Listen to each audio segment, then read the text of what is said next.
কেমন আছো? আশা করি ভালো আছো, সুস্থ আছো। তো ফ্রেন্ডস, আজকে আমার নতুন রান্নার ভিডিও, সেটা হলো চাল কুমড়ো শাক দিয়ে, আলু দিয়ে, কাঁঠাল বীজ দিয়ে, পোস্ত দিয়ে তরকারি। ভালো লাগলে লাইক শেয়ার কমেন্ট করো। তো আজকে ভিডিও শুরু করা যাক। ফ্রেন্ডস, আলু আর চাল কুমড়োগুলোকে লম্বা লম্বা করে কেটে নিয়েছি, দেখতেই পাচ্ছো।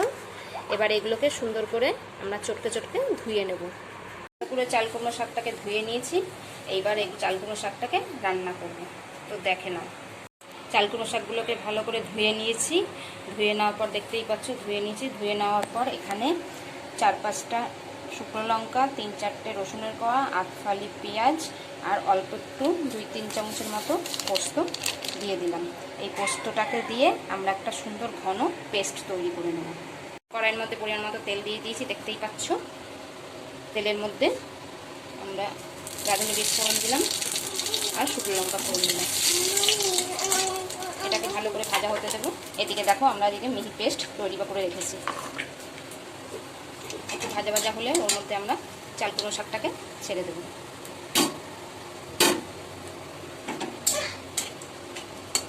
এদিকে দেখতেই পাচ্ছ ভাত বসিয়ে দিয়েছি, এদিকে চাল কুমড়ো শাক হচ্ছে। তো তেলটা গরম হয়ে গেছে, ওর মধ্যে রাঁধুনি বীজ আর শুকনো লঙ্কা দিয়ে গরম হয়ে গেছে, ওর মধ্যে আমরা শাকটাকে ছেড়ে দেবো।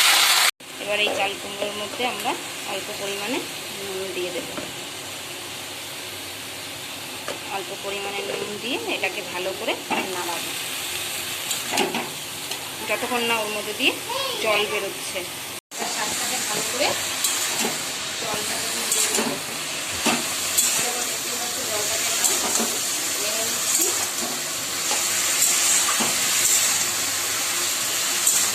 জলটাকে ভালো করে নাড়া হয়ে গেলে ওর মধ্যে আমরা মশলাটাকে দিয়ে দেবো। ভালো করে জলটাকে নেড়ে নিই।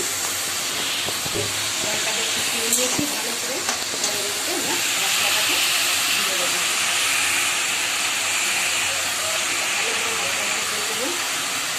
ভালো করে মশলাটাকে দিয়ে দিয়েছি।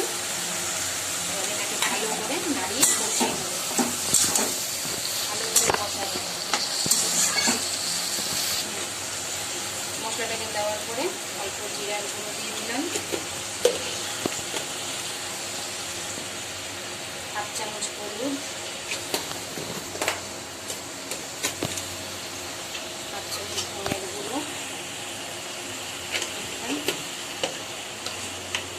আর 1/2 চামচ শুকনো লঙ্কার কাশ্মীর লঙ্কার গুঁড়ো দিয়ে দিলাম। দিয়ে ভালো করে তাকে কষাবো,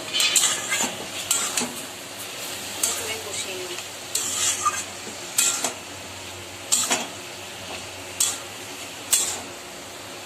আর অল্প করে নুন তো আগেই দেওয়া ছিল, আবার অল্প করে নুন দিয়ে দিলাম।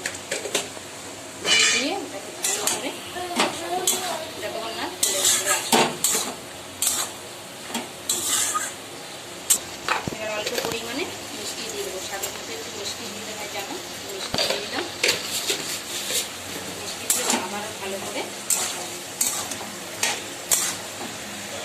ভালো করে এটাকে কষিয়ে নিচ্ছি। ভালো করে কষিয়ে নেওয়া গেলে কষাতে কষাতে যখন তেলের উপরে আসবে তখন ওর মধ্যে পরিমাণ মতো জল দিয়ে দেবো। ভালো করে কষিয়ে নিই। এদিকে দেখো ভাত রান্না হচ্ছে। তো বন্ধুরা, চাল কুমড়ো শাক একবার বানিয়ে দেখো এইভাবে। ভালো লাগলে আমাকে কমেন্ট করে জানিও। খুব সুন্দর রান্না হয়, খেতেও খুব ভালো লাগে। দেখো কষা দিচ্ছি, এখনো তেলের উপরে আসেনি, দেখতেই পাচ্ছ কষানো হচ্ছে।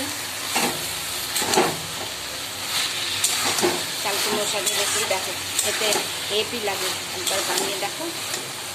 তো প্রায় তেলের উপরে চলে এসছে, অল্প একটু জল দিয়ে আবারও কষাবো।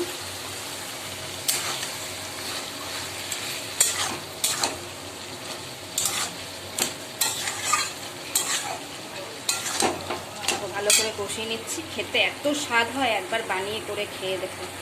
চাল কুমড়ো শাক দিয়ে, কাঁঠাল বীজ দিয়ে, পোস্ত দিয়ে তরকারি। দেখছি এবার জলগুলো পুরো শুকিয়ে গেছে, দেখতেই পাচ্ছ। এবার এটাকে আমরা নামিয়ে নেব। দেখো বন্ধুরা, এবার আমরা তরকারিটা হয়ে গেছে। আলুগুলো সেদ্ধ হয়ে গেছে, দেখতেই পাচ্ছ। আলুগুলোও সেদ্ধ হয়ে গেছে।